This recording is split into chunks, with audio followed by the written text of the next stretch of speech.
So recently, I have decided to go on a social media fast. And I've done this at times in the past before, but as always, that sneaky little algorithm always calls me back in and somehow pulls me into a realm of doom scrolling. Yes, doom scrolling, if you don't know what that is, it's literally just that sitting on your phone, scrolling for hours and hours amongst senseless content. Yeah, you might find something that you like. You might see a content creator that just makes you want to subscribe. But for the most part, you are out of control of what it is that you're seeing in a way. Because how algorithms work, they are based off of your engagement. So the things that you're spending more time watching, the things that you're sharing, liking, saving, reposting, etc. So it knows the general format and the general areas of interest that you like. But for the most part, you are literally just scrolling through a sea of content. And that was me. That was me the last week or two. So, side note, I recently got fired from my job, right? And granted, that place was horrible, but I didn't take into account what would I be doing now that I had all this free time, right? And so, of course, I'm like, let me look at resources, let me look for jobs, let me look for this. But there's a big part of me that just wanted comfort. And so I did what I just knew how to do, which was get on TikTok, get on Instagram, and scroll. Now, at first, my brain is like, okay, this works, I can do this. But the more I scrolled and continued scrolling, the less well I felt. I actually started to feel like crap the more I scrolled. And at first, I was okay with that discomfort, that sort of conviction that I was feeling like, hey, maybe I should do other things, or maybe I shouldn't be on my phone scrolling or watching or engaging with whatever content is there for hours on end. And I tried to ignore it, but the more I ignored it, the worse I felt. And so, 2 nights ago, Tuesday night, I was scrolling on different panels on these social media platforms. They have panels that you can go up and talk to people. Scrolling, and I had this horrible migraine, right? And one of the things I've noticed about myself within the last couple of weeks is I hadn't been sleeping through the night. I mean, there were mornings I found myself going to sleep at maybe 5 a.m., right? And waking up at maybe like 12, 1, 2 p.m. Because if you've never been unemployed, then I guess you just don't understand. But I have the free time. But it begs the question of, you have all this free time. Why is it consumed by algorithms and scrolling? So that's kind of what led me to make this video today, because I had to tell somebody, hey, this is actually a problem. And there's been so many recent studies over the past decade or so about the link between social media and poor mental health outcomes. And if you know me, I love mental health as a field, as a study, as just a personal interest, because it really helps me to understand a lot of things about myself, things about other people, society as a whole. And so, seeing as though I was genuinely being affected by this, I had to talk about it. So, nonetheless, yesterday I decided, because Tuesday I feel like I hit like a rock bottom, right? The migraine, the feeling like I had a cloud in my forehead, like I couldn't fucking think. My my focus was just shot to hell. And so I understood that I needed to take a break. And that's why I'm here today, to talk about why in depth I'm choosing to take a break from social media, and maybe inspiring you to do the same. So, of course, let me grab my handy dandy iPhone. You know, I love my iPhone. That is another topic for another day. But number one, the doom scrolling. Now, like I previously mentioned, doom scrolling is essentially spending hours on end scrolling through a sea of content on social media. Now, doom scrolling is pleasurable. You get to sit there, you get to laugh, you get to feel different things, but it came to my realization, and I watched a video yesterday kind of explaining this point.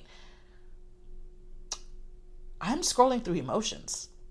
Like, I am genuinely scrolling through emotions. I'm scrolling through some of the worst moments of people's lives. I'm scrolling through some of the best moments of people's lives.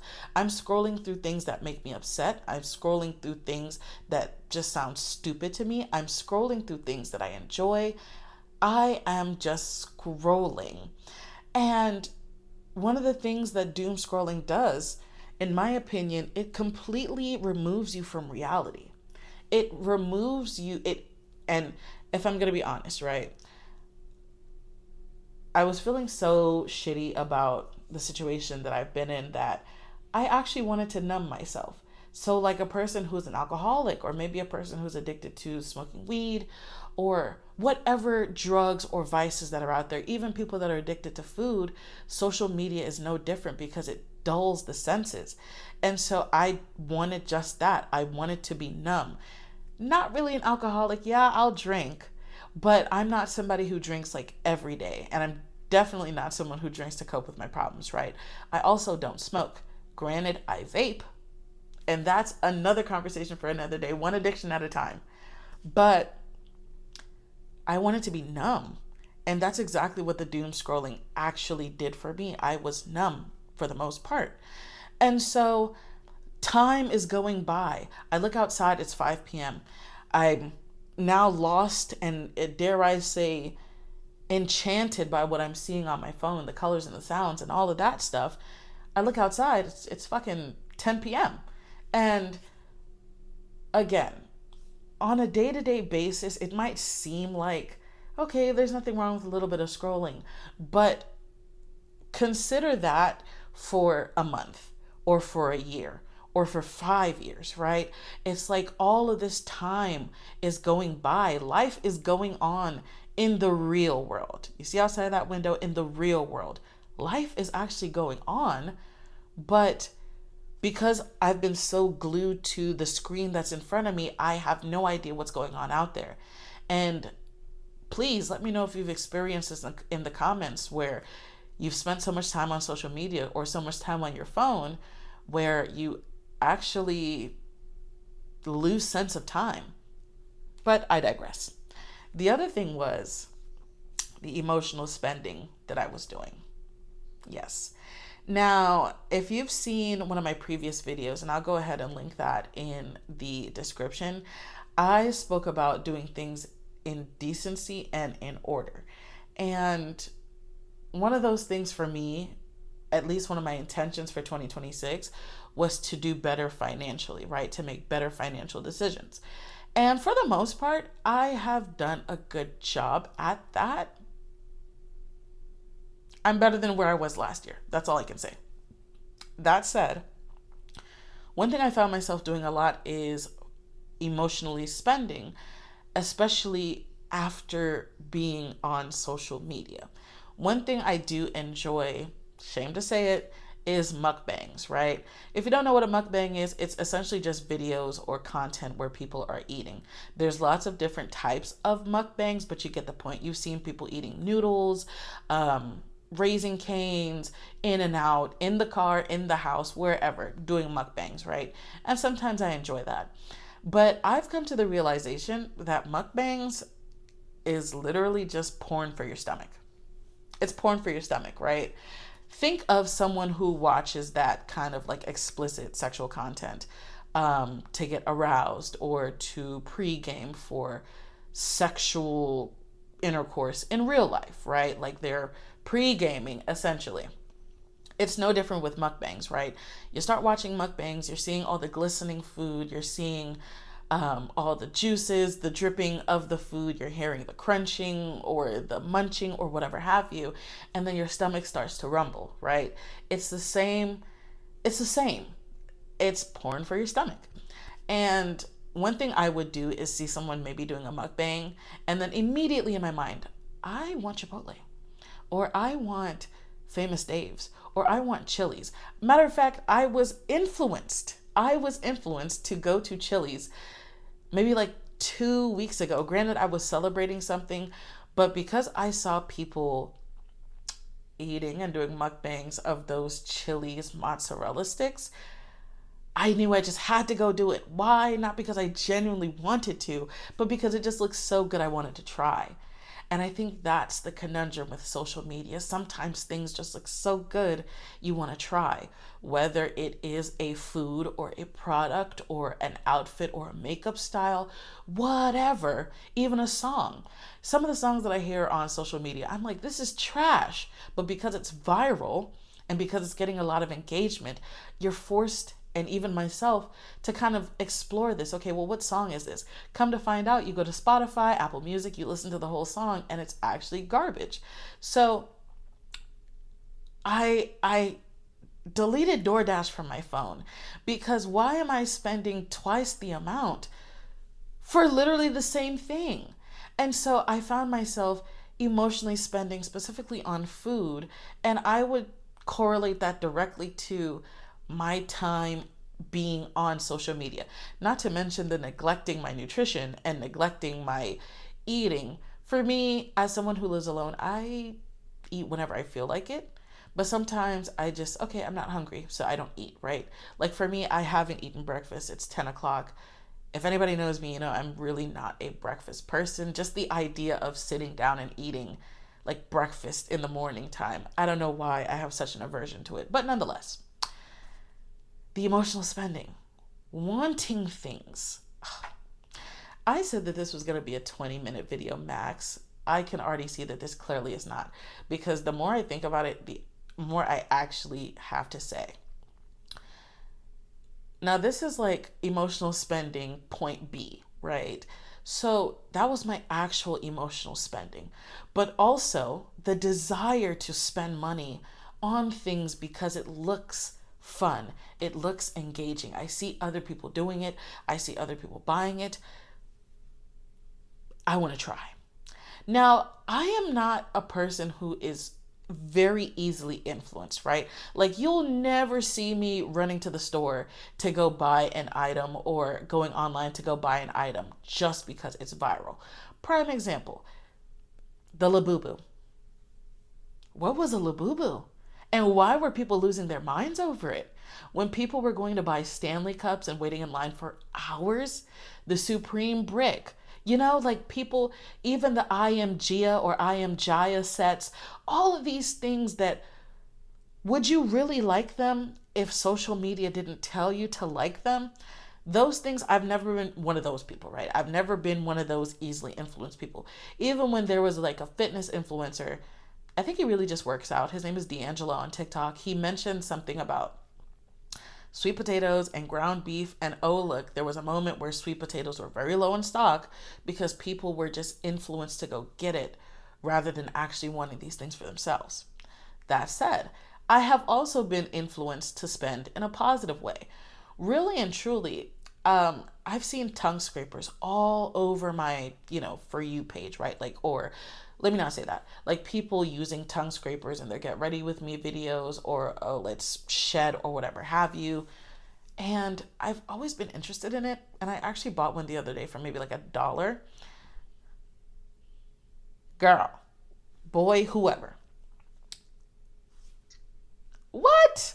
Like, this is an actual product that I can actually say is useful in my life. Like my breath genuinely smells so good. And the thing with the tongue scraper is like the more you use it, the less you have to use it, if that makes sense. Like this is the pinkest I've ever seen my tongue. I'm just being honest. Like I've of course, brushed and then brushed the tongue with the toothbrush, but like the tooth scraper just adds an extra layer of dental hygiene in my perspective. So that's one of those examples of being positively influenced as well. But nonetheless, feeling like I'm having FOMO, feeling like I am behind in life, feeling like or dare I say, discounting how far I've come in life in comparison to other people's lives. But then I have to take into account, I have no idea who these people are. I don't know what they're doing to have the things that they're having. And one thing, especially as a young person, I had to remind myself the other day, hey, Alyssa, don't compare yourself to people who have had like a 5, 10, 15, 20 year head start on you. Like when you were 5, that person was 30. Okay? So don't compare where you are, because why? And that, again, is one of those conundrums with social media. It's the constant, whether it's blatant or subconscious comparison that you do, seeing other people maybe in your age group or not in your age group, achieving things, doing things, having things, buying things, going places where you maybe have or have not had or been, etc., but feeling like you're missing out, kind of judging and measuring up your life against people who you don't know, people who you probably will never meet, and people who don't know you. It sucks. And so there are some, content creators on here that really helped me to understand like the whole idea of de-influencing. And I'm going to get into that in just a second, but let me continue to my third point, which is the lack of prayer. Don't bludgeon me for this. But if you don't know, I am a Christian. Yes, you did hear me cuss in the beginning of this video. To be a Christian does not mean to be perfect. It just means to have a relationship with Jesus Christ. That being said, he is actively working on me every single day. And I had to come to a place understanding that just because I know a lot of things, it doesn't mean that I know everything. And it also doesn't mean that I am perfect or that I have to be perfect, right? But nonetheless, I am a Christian. And again, the situation that I was going through, I felt so exhausted. I felt so tired because I got to a place in life where I just felt like, man, I'm exerting all of this energy and I'm not really seeing any results. So what's the point? And not to say that I ever contemplated, oh, well, I'm just going to give up on Jesus, or I'm not going to be a Christian, or any of that. I didn't get to an apostolic state. I think that's the word. Apostolic or apostate. The leaving the faith, right? I never contemplated that in the situation that I was in, but I was exhausted. And I know that the Lord understood that. But in that exhaustion, I didn't feel like praying. I didn't really feel like talking to the Lord. Granted, I, wake up. Thank you, Lord. Thank you for waking me up. Thank you for this food. Thank you. Like, I still engaged with him, but it wasn't like in quality. It was more like, okay, I want to do this because I feel bad if I don't, but I'm not really pouring like my effort and intention into it. I'm just kind of doing it just to do it. And I got to a place of conviction where I was like, yo, I am idolizing social media, and more so idolizing my phone in and of itself. Matter of fact, I have 2 phones. I'm idolizing my device, my phone, rather than, putting God before that, putting the Lord before that. And I felt that conviction. And I'm so grateful that I'm not going to cry. I feel emotional, right? I am so grateful that in that moment, as brief as it was in comparison to my entire life, right, that the Lord was patient with me, and he didn't I can't explain, he's patient with me. And I know that he understood that I was exhausted, and instead of I was going to say, instead of him guilting me, but guilt doesn't come from God. Guilt doesn't come from God. So it's like all that guilt that I was feeling, it wasn't even from him, right? But he was just patient. And I'm thankful that God is not necessarily like a person, because, people lack patience. People lack empathy. People lack grace. And that is not God. And so I'm actually really grateful in hindsight that he was patient with me. And even though I felt like he was really far away, he was actually closer than I thought. And he wanted to help me out of the situation that I was in. Because there were some moments where I thought to myself, or thought in my mind, like, Lord, I want to stop, but I can't, and I need help. And I know social media addiction doesn't seem like as pressing as other addictions, but you have to look at the fruits. Like, there are people losing their lives, literally and genuinely, over social media. We are seeing some of the most despicable content on the internet, next to the dark web, on social media. And sometimes when you report these profiles, like the other day, I was scrolling on TikTok and I stumbled upon an account of just women breastfeeding their babies. I promise you, breastfeeding their kids. And you can tell that this was a kink account. And I saw other people that were trying to report it, and TikTok was saying, hey, we don't find any violations with this. We don't see anything wrong. And I'm just like, what in the world is going on? And so, social media addiction, and I'm going to read off some facts for you guys in maybe in the end of the video, just to give you like a reality check on just how messed up this stuff actually is. But nonetheless, let's move on, right? The lack of prayer. So I had a come to Jesus moment yesterday when I just kind of laid it out on the table. I said, listen, I'm exhausted. I am tired. This is where I am, and I need your help. And I really had a moment, right? A literal come to Jesus moment. And I will say, since not being on social media for the last like 24 hours or 36 hours, I actually feel a lot calmer because I'm not intaking literally the entire world into my nervous system. I'm actually being forced to regulate myself based on the environment that I'm currently in. And if you can actually hear it, I'll stop talking.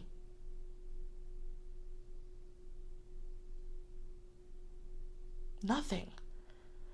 My environment is very peaceful. It's tranquil because it's quiet. Not to say that peace comes from external circumstances, but it's like I'm not intaking all of these sounds, these sensory overloads, this overstimulation.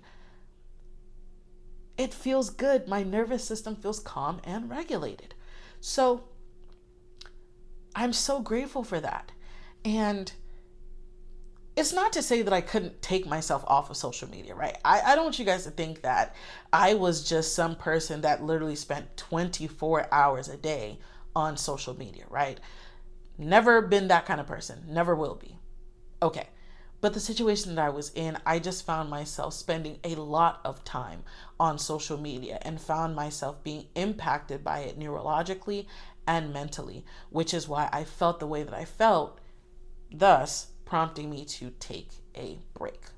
Cool. Now, the dopamine addiction.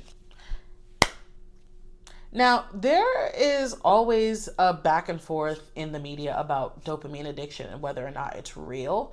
In my opinion, I do believe dopamine addiction is real to an extent.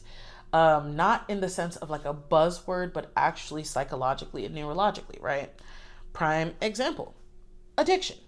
Someone does, let's say, cocaine for the first time. And, okay, this is cool. I like this. They got a hit of dopamine. So I'm going to do this again. They got a hit of dopamine. So I'm going to do this again. They got a hit of dopamine. As well as other chemical processes that's going on in the brain and in the nervous system as well. Well, in the brain particularly, but you get what I'm saying. And lo and behold, after getting that hit of dopamine and other neurological fixes over the time, they now become addicted and they're depending on this to regulate themselves or even just to experience that rush again, right? It's no different with someone who's addicted to social media. Now, particularly when I talk about dopamine addiction, I'm talking about the short form content and coupling that with the infinity scroll. Now, if you don't know what an infinity scroll is, and let me know your thoughts on it. Most social media accounts, or platforms have implemented the infinity scroll. So no matter how far you scroll up, you never get to the bottom. And that in and of itself causes the addiction as well. It's like somebody who goes to the casino and they're constantly pulling down the lever for the slot machine, chasing their next, I guess, big score or high or whatever. The infinity scroll and the short form content. First of all, the AI slop has gotten out of control. Because why am I seeing, first of all, why is there a pregnant male seahorse arguing with his seahorse wife, who is a business owner, but who's also cheating on him with another seahorse? Like, what was going on? Why am I watching an apple crouch down behind a fern in an office, watching her banana husband make out with a strawberry husband, someone else's strawberry? The AI slop, it's nonsense, right? All of this stuff is literally nonsense. I'm watching people with morals, character, and values that do not align with me talk about things and make content on things. And it's like, I don't care what anybody says. Yes, the algorithm works to show you what you like, but the algorithm also shows you things to make you angry. Because if you haven't figured it out already, rage baiting is a real thing. And a lot of people engage with content that they don't like because they want to express themselves. Hey, I didn't like what you said in that video. I didn't like the context of this content. I'm going to type something. I'm going to make a long paragraph. I'm going to engage with this. And that's the whole point of these algorithms, is to prompt engagement. It doesn't give a damn if you're happy or if you're sad. It's all about engagement, because engagement means money and engagement means popularity, right? The more you use it, the more it learns you. Not to mention the technology itself, having all of these features that are genuinely scanning our facial expressions in real time. If you don't believe me, look it up. Scanning our facial expressions in real time. Do you not think that all of these people are in cahoots? Now, I don't want to get this video taken down, so let me just, but if you know, you know, right? But that's going to go into, wait, let me back up. The short form content and the overstimulation. You are seeing colors, hearing sounds, different visuals and things of that nature that are captivating the brain. I don't know if anybody's ever seen it. It's like somebody who is just glazed over in the eyes. If I can find a picture of it, I will just put it right here, so you can see what I'm envisioning in my mind. But it's too much. It's actually too much input on the nervous system, which is why after hours and maybe even days of scrolling, you genuinely feel out of whack. I know for me personally, after maybe I went out the other day, I went to like Walmart on Monday, and I genuinely felt like out of body in a sense, because I was experiencing real people in real time in a real environment, after being pretty much inside and on social media for the most part for the past week prior, right? It's too much input on the mind. It's too much input on the nervous system. It's too much input on the synapses in your brain. Why? Because one video, okay, whatever you're putting inside of your mind or into your brain, the brain actually has to process that, right? Prime example, you go to a restaurant, you're reading off of the menu to pick what you want, and your brain is processing everything that you, love an educated individual, right? Love an educated woman who loves Jesus, okay? In order to pick what you actually want on the menu, your brain has to process what you're looking at. Okay, Cajun shrimp and pasta. I don't really feel like eating pasta right now. Okay, steak. Well, I don't really want the steak because the steak. Your mind, your brain, right? Those thoughts are manifestations of your brain, the muscle itself, the synapses firing off. Your brain is processing the information that you're taking in, and now it's producing thoughts that are helping you. Okay, maybe I want this, maybe I want that. Okay, cool. Now that's one situation, one menu at one restaurant. Now take that and multiply it by 1,000 restaurants. Imagine you had 1,000 restaurants in front of you and you had to read through every single menu from 1,000 restaurants to decide what you want. Your brain would be scrambled because the input is way too much. I do believe that the brain only weighs about 4 pounds, if I'm not mistaken. If I'm not mistaken. Should I look it up? I'm going to look it up. How much does the brain weigh? Okay, 3 pounds. 3 pounds. About 1,300 to 1,400 grams, making up roughly 2% of your body's weight. And now I'm going to do how much can the brain store?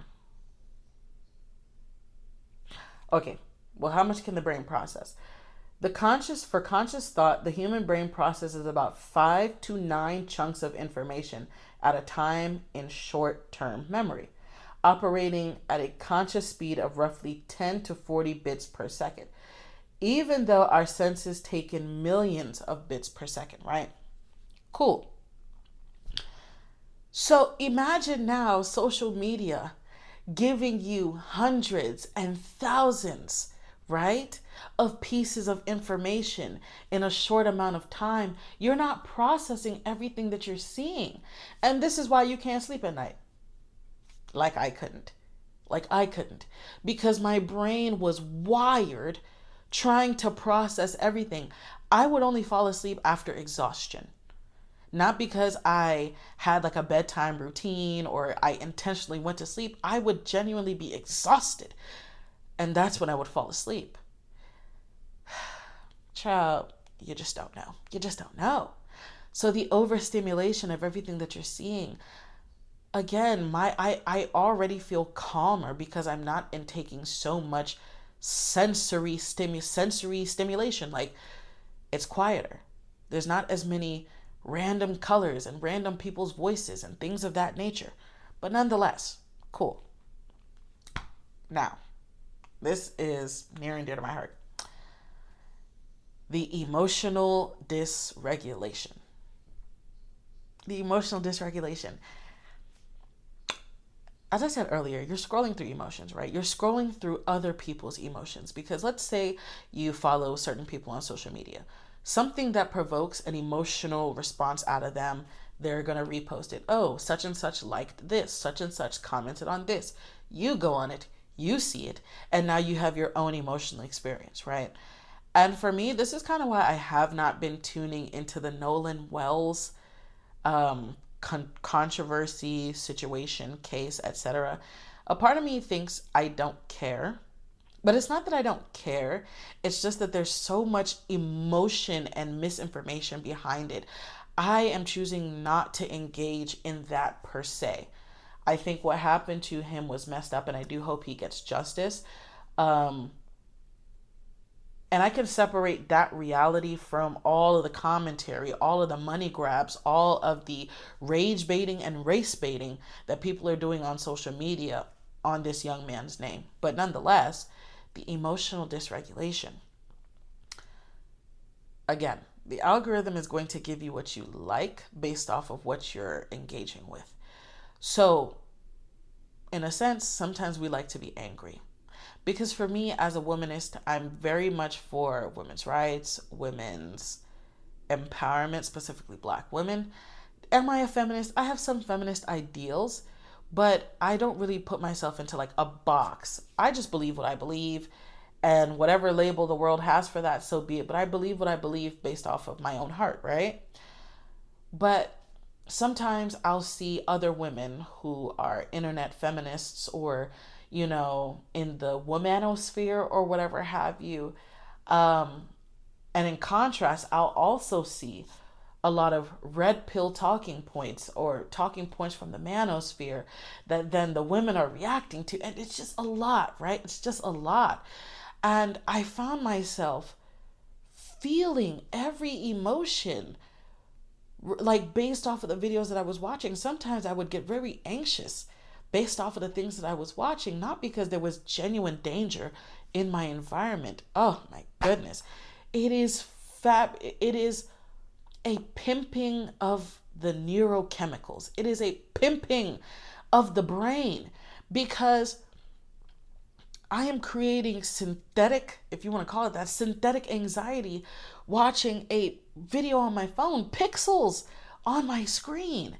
And I would get anxious. Sometimes I would get upset, like very viscerally upset to the point where I had to make a video based off of what I saw. I would cry watching people doing gender reveals and, situations. I would cry, genuine weeping. And it's not to say that I can't feel my emotions, but I can't help but think, would I have genuinely been expressing these same emotions if I wasn't scrolling and if I wasn't seeing these things? Do I genuinely feel this way? Or am I being provoked to feel this way based off of what the algorithm has in front of me on this app? And so I've seen people genuinely lose their lives. There's this chick, I don't know if anybody's seen the Apple twerking girl from maybe like 2010 or 2008 or something like that, right? Her name was like Shay. She went viral off of that video, right? Fast forward to 2025, 2026, she's on live stream, she's tweaking out, crashing out, punching her phone because of what's there, right? Because of what people are saying, people are trolling her, rage baiting, whatever have you. A lot of people have lost the ability to regulate their emotions because of social media. Granted, most people never had the ability to regulate their emotions or their nervous system. Let me slow down. Many people never knew in the first place how to regulate themselves emotionally or neurologically, which is why you can see so much piss poor behavior on social media because, and this is not me trying to villainize or demonize social media in and of itself, because you can see good things and you can see bad things on social media. I'm just talking about the effects on us as people when we're spending too much time on social media. But nonetheless, like money, I do believe in a way that social media is a neutral thing. You can post good things like I'm posting here. Granted, YouTube isn't necessarily the same as other social media sites, but you can also post bad things, right? People say money is the root of all evil, but I believe that, and I'm not arguing with the scripture because the scripture said it's the love of money, not the money in and of itself. Money is a neutral thing. Like, it's not good or bad. But money brings out who was actually inside the whole time. So it's the same way with social media. It brings out who was in there the whole time, especially when people start getting platforms and bigger audiences and things of that nature. And they start losing their marbles. That's another story for another day. Now, the lack of fulfillment. And like I said, I'm looking at my handy-dandy iPhone. The lack of fulfillment. I have been watching other people live their lives while not really living my own life. I have been watching people go on vacations, climbing Mount Everest, people that are cave diving, people that are going on shopping sprees, people that are getting married, people that are having kids. All of this. I'm watching people live out their lives in real time. Or, maybe not necessarily real time, but I'm watching people live out their lives. And I'm not living my own. And I had a moment today when I was sitting in my bathroom because today I wanted to do a slow start to the day. So I didn't pick up my phone. I actually grabbed a book and I sat on my toilet and I read some of the book by candlelight. I didn't want any artificial light, that early in the day. And mind you, this is the earliest I've woken up in weeks. I woke up at 7 a.m. today, 6:59 actually.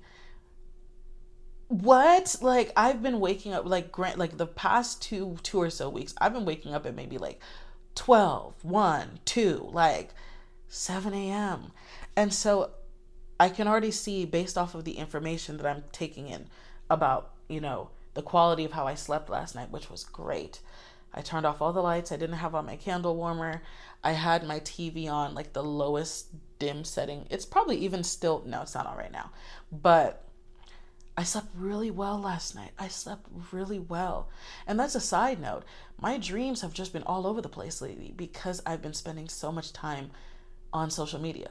I'm even having dreams of me being on social media panels in my dreams. So it's like, it's so much deeper than people think it is and make it out to be. But nonetheless, the lack of fulfillment, right? I felt like I'm not living life. I'm just experiencing the day, right? Like, I'm not doing the things that I want to do or hope to do or like to do. I'm just watching other people.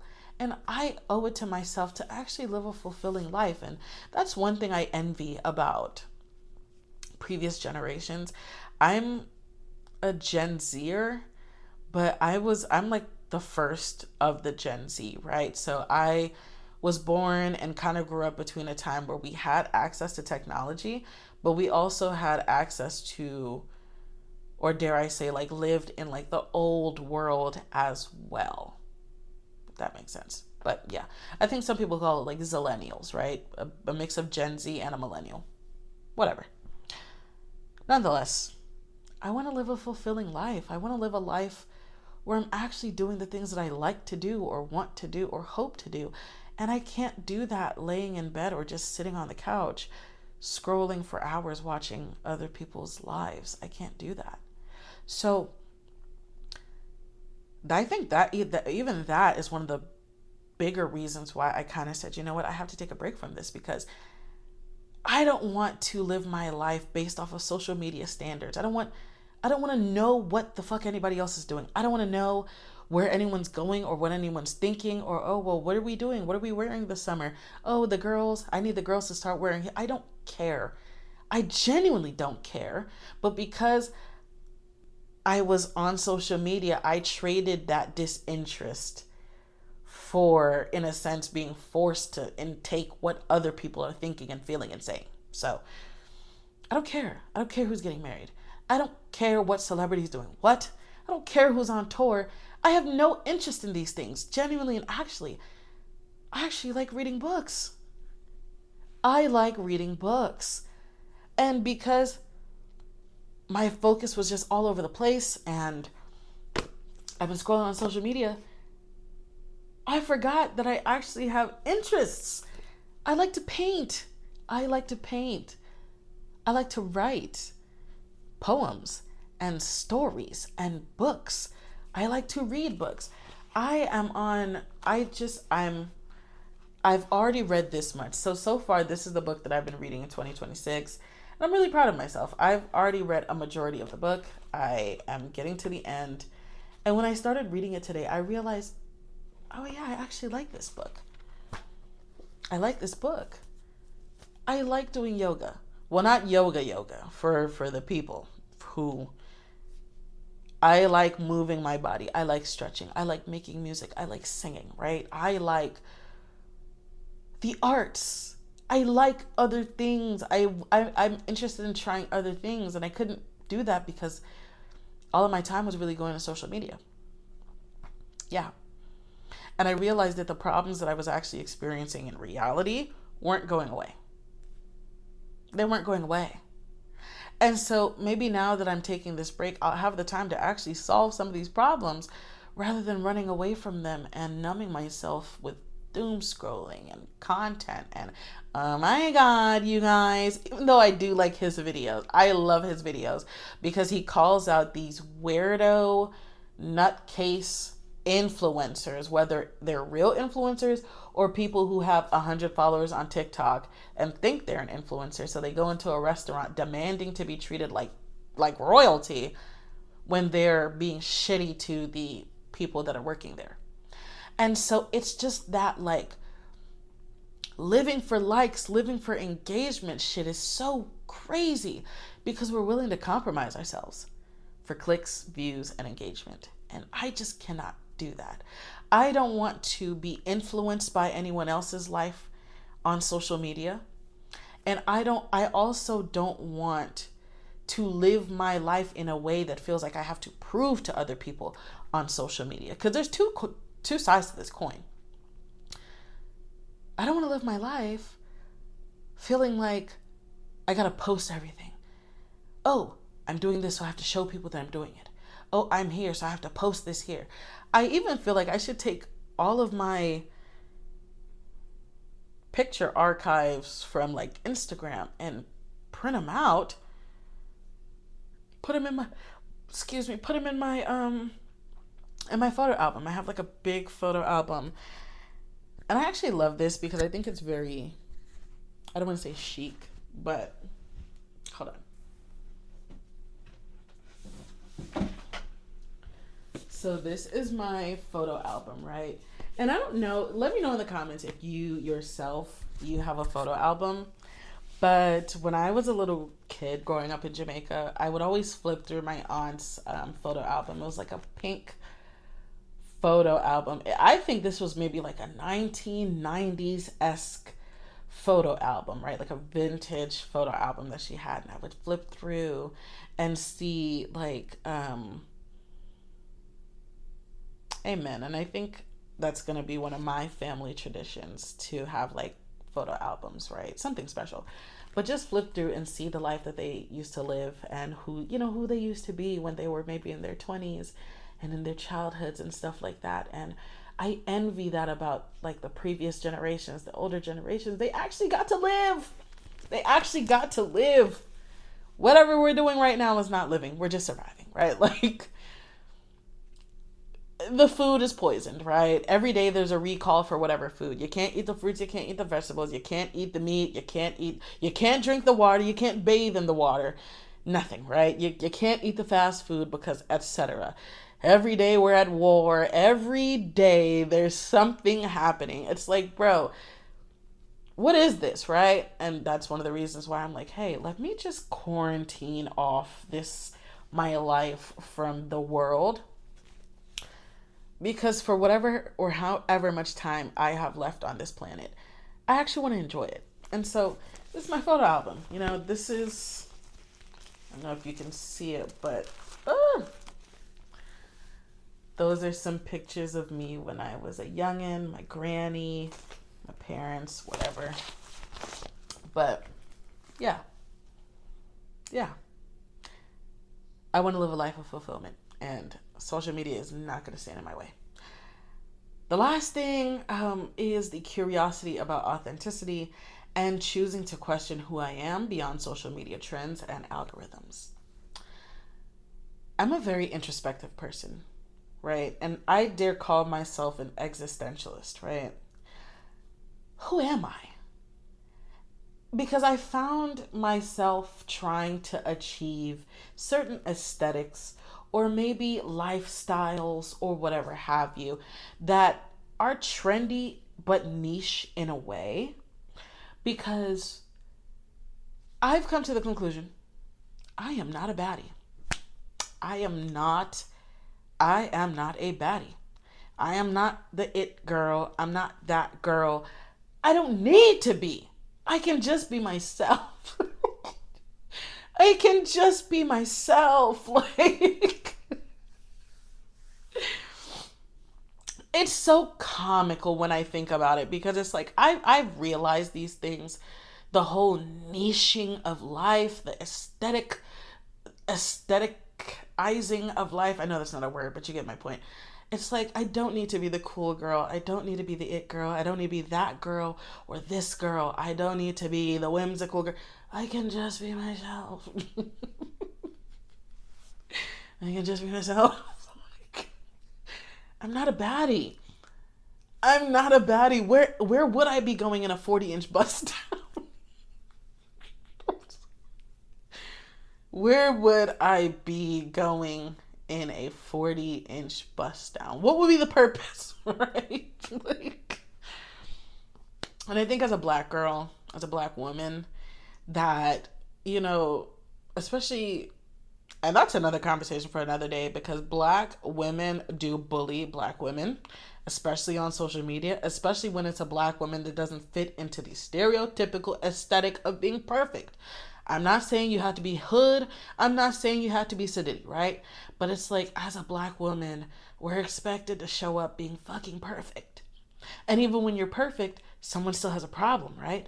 And it's like, I don't want to subscribe to that. I don't want to be limited to what society believes and thinks that a black woman can be. And I don't even like calling myself a black woman. I'm a woman who just so happens I just so happen to be black. My my skin color isn't my identity, right? Like, nothing external determines my identity. I'm not a black woman. I am a woman who just so happens to be black. I like Marvel, and I can quote Tony Stark in a heartbeat. Jarvis, take the wheel, right? Like, I like watching The Rifleman sometimes, or vintage movies. People are like, oh, that's white people stuff. Da, da, da. I don't give a damn. I like what I like. I also like WizKid. I like Afro beats, right? I also don't mind drinking a filthy martini with a whole bunch of capers and olive brine, because I'm an individual, and I want you to know, like, you're allowed to like different things. I was thinking about, like, my aesthetic and what I'm going to buy and where I'm going to shop and what I'm going to do. But it's something about it just didn't feel authentic. And I question, is this really who I am? Or is this who I feel like I need to be acceptable? And knowing that other people's acceptance isn't really my business, because if you don't, if personally speaking, this is my thinking, right? If you don't accept me, who the fuck cares? Like, I can literally just go elsewhere. Like, I don't, you know what I'm saying? But it's like, is this idea of who I think I should or need to be coming from an authentic place, or is this just who I think I need to be like acceptable or whatever have you? And I realized I don't need to have an aesthetic, because we're people. Okay, please forgive me for yelling. Please forgive me. We're people. People. We change. We grow. We move on. We come back to things. We revisit things. What we like in one season, we might not like in another season, and vice versa. We might have aspects about ourselves that are lifelong versus things that we try out to see if we like. Like, we're people. One aesthetic cannot be us for the rest of our lives. Yeah, there's people who's comfortable with, hey, I just like the plain tee and the plain jeans. That's just me. And that's okay if that's coming from an authentic place.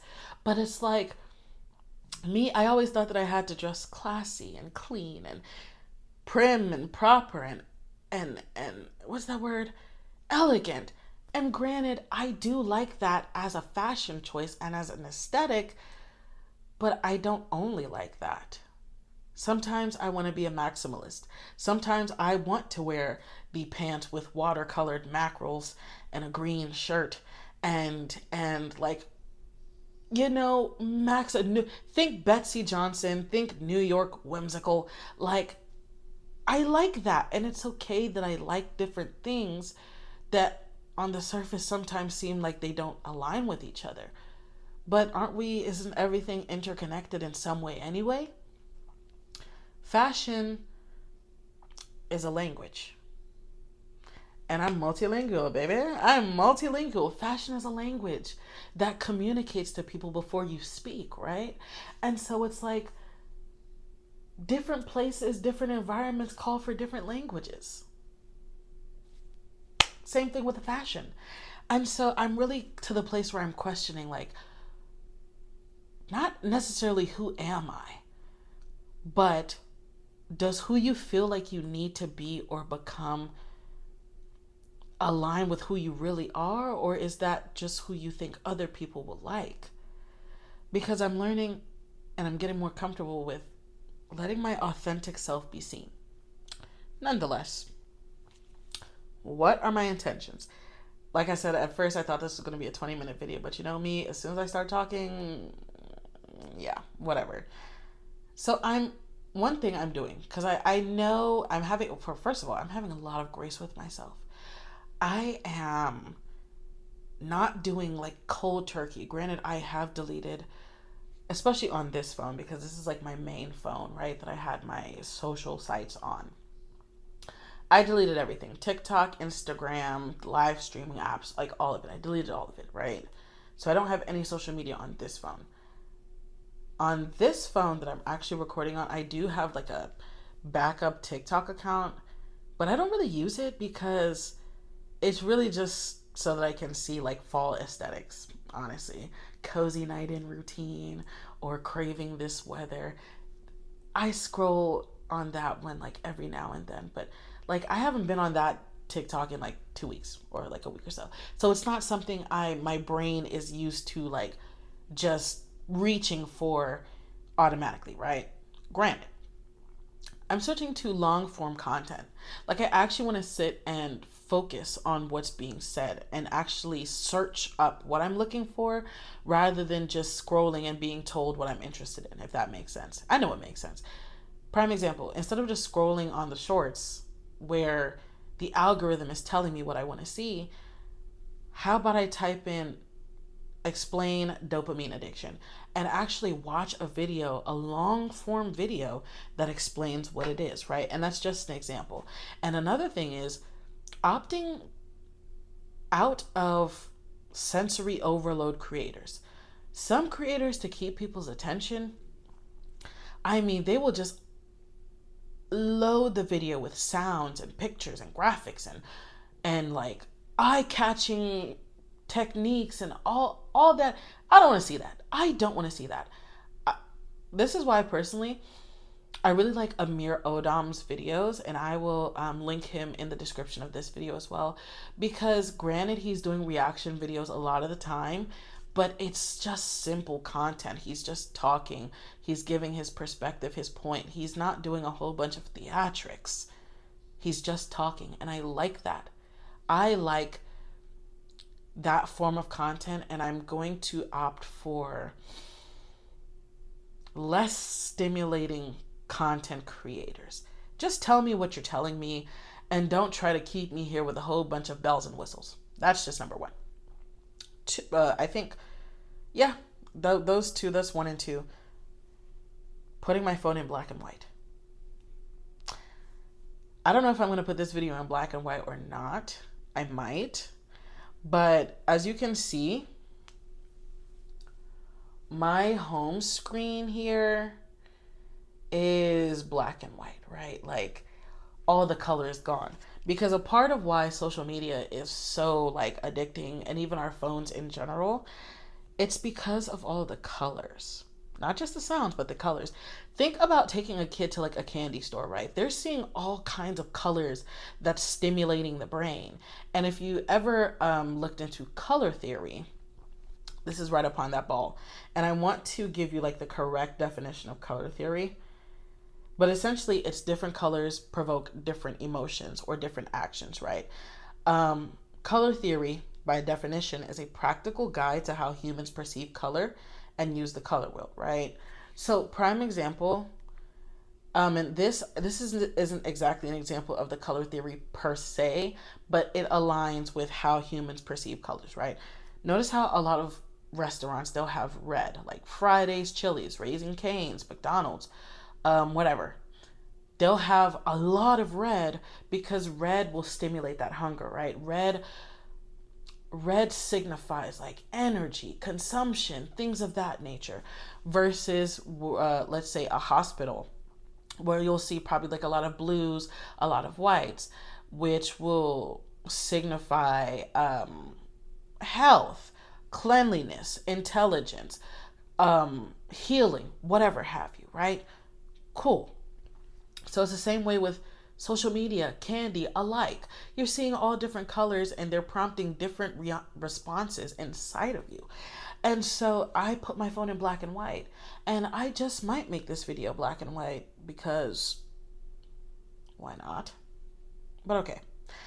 The next thing I'm planning on doing is engaging with reality. Engaging with reality versus virtual reality. Yes. Going outside. Do I not like going outside, or is it just because I like being inside on my phone, which is why I don't like going outside? Going outside. Yesterday I went to the gym, like slash sauna, and it was really nice. Going outside, doing things, talking to people, engaging with the environment rather than just virtual reality, right? So that, and I really feel like a part of people's social anxiety is the fact that we don't really engage with people in real society. We don't really engage with people socially outside. So it's like talking to new people and meeting people. It can be nerve wracking because most of our socializing is done on a phone where we can control, we can control what we're seeing and what we're not seeing in a way. We can control who's in the environment. We can control what we're hearing and feeling versus actually, damn, that's a good one, actually going out into the real world where we don't have as much control. And so we get anxious. And I really feel like that's what social anxiety is. From a personal perspective, we don't know what to expect. At least on my phone, I know that I can expect to be here for 5 hours scrolling on TikTok. Out there, I don't know what to expect. And not knowing what's happening next does create anxiety. But nonetheless, another thing is being de-influenced. I have no interest in influencer culture. I hate it. I think most influencers and streamers are horrible people, but that's just my opinion. Don't tell me what to buy. Don't tell me what to buy. When you are looking at these influencer videos where it's a 30-step self-care routine, or it's a fridge restock of only Alani and energy drinks, or it is a make ice with me, and they've got 15 ice trays just making all kinds of shapes, you have to look at these like ads. Because I promise you, there's going to be a click link in bio somewhere, or a link to the product somewhere in that video or in the description. Look at them like ads. Because really, that's what it is. Most people are not living those lifestyles. I really hope my neighbor is not smoking meth. Like, so whatever, right? That's just whatever. Okay. I don't live in the hood per se, but you can't control who you live around all the time. De-influenced. I don't want to be prompted to buy anything that I genuinely don't need or genuinely want. I don't want to be told what to want. I actually want to know what I want for myself. And I think growing up in the social media age definitely caused me to struggle with that as somebody who was developing, right? Like I've had an Instagram since I was in like 9th grade, when I was like 14. I'm 27 now. And so when my brain was developing, it's like, and still developing, but you get what I'm saying, right? I think at 25, the brain is fully developed for a woman. So my brain is fully developed, but it's like, there are milestones that we need to be hitting. And there are things that we need to be understanding as our brain is developing. And I feel like social media and the access to essentially the whole world that we have kind of robs us of some of those milestones. I want to know what I want for myself. And for a while, I didn't know that. And of course, there's other things that factor into that as well. But I genuinely want to know what I want, what I want to buy, what I want to actually eat and do without the influence of anyone else. And so I'm just looking, or just, intending to be de-influenced. Just leave me alone. I don't want to know what you're selling.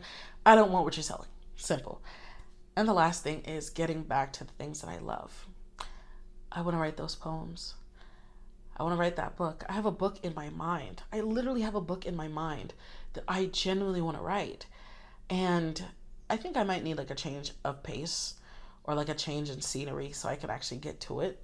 But I want to write that book. I want to do so many different things and do the things that I love. I am a scrapbooker. And if you know me, you know that I always have like a journal or a notebook or something somewhere.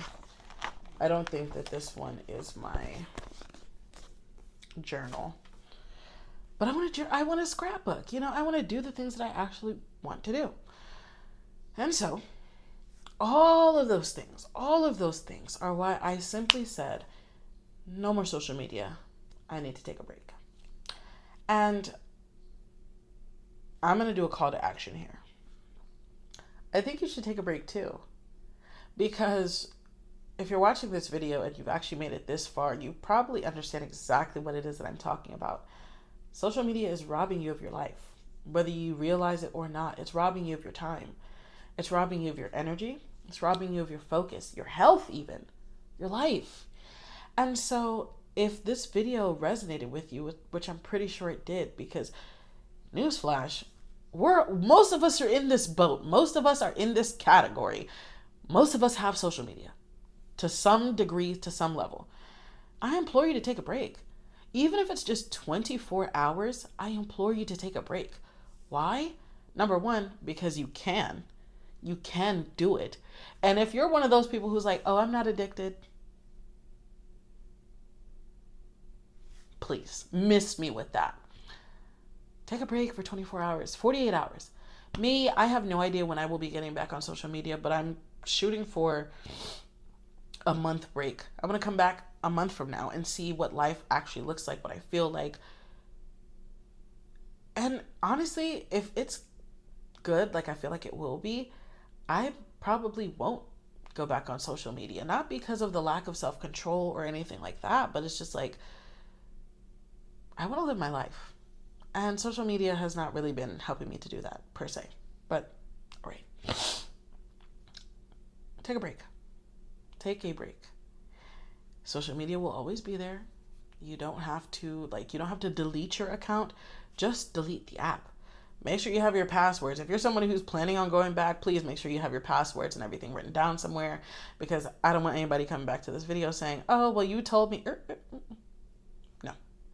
Write down your passwords, delete the app, take a break.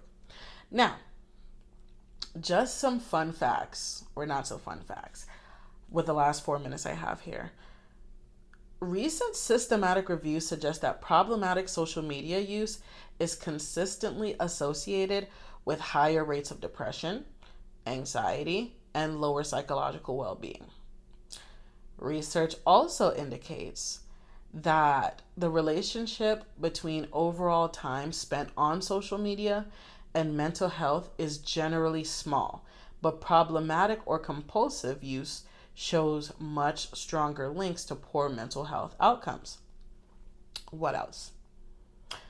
Studies have found that excessive social media use predict later depressive symptoms, particularly amongst adolescents. I feel so bad for the teenagers and the kids, because their whole entire mind is going to be warped by the slop that they're seeing on social media, which is why personally, whenever my husband and I do have children or decide to raise a family, future tense, we will not be posting them on social media. They will not be allowed to have social media. I'm not raising iPad kids, honestly. Granted, technology will play a role, because at the end of the day, we're not living in the Stone Age. But I want, for myself and even for my future family, that technology is a tool, not a crutch. It is a tool, not a vice. Cool.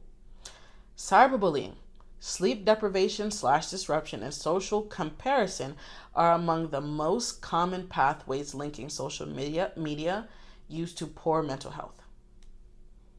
So I'm not just making things up. Like, this is real spiel.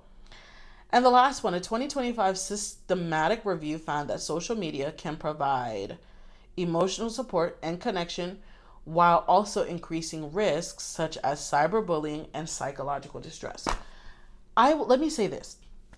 As somebody who's some of their closest friends in recent years they've met through social media, again, I'm not villainizing social media. The possibilities are genuinely endless.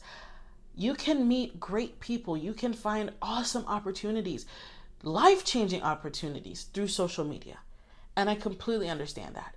My whole point is, when it becomes an addiction, when we start losing sense of time and sense of reality, when life is now passing us by, because how many of us are getting a $100,000 deal with Spotify through social media? Hopefully me one day. But you get what I'm saying, right? How many of us are actually growing our businesses through social media? Like, social media is a place where your business can expand. But do you even remember the last business that you saw on social media? And don't go back and check. What's the last business that you saw on social media? I'm talking the name. I'm talking the CEO's name. I am talking about the brand mission. Who was that? What business was that? Most of the time, you're not going to be able to answer that question. And so it's like, I feel like we try to convince ourselves of a lot of things like, oh, well, if I'm on social media, I'm going to be able to do this, that, the third. And none of that is getting accomplished. None of it. So again, I implore you guys to take a break, relax, reset your brain and your nervous system so you can actually function in reality and live life in reality and make it the best that you can at the end of the day, because you need to protect your peace like your life depends on it, especially in this time period, because more often than not it does. Your life does depend on it. So with that being said, if you made it this far, thank you guys so much for tuning into this episode of the Girl I Got You podcast. You're watching me develop in real time. You're watching me develop in real time. And so sometimes I'm away for a while. Sometimes I'm pushing out videos. You're just watching me bloom as a person. And I think this is a part of being human and being authentic. It's not about being some mega content creator every day. That's not me. So nonetheless, like I said, if you've made it this far, thank you so much. Please subscribe, like, and leave me a comment. Let me know what your thoughts are on social media addiction, dopamine addiction, just the way that you've seen society going lately based off of social media and things of the sort. Again, I have been Alyssa, and I'll see you next time.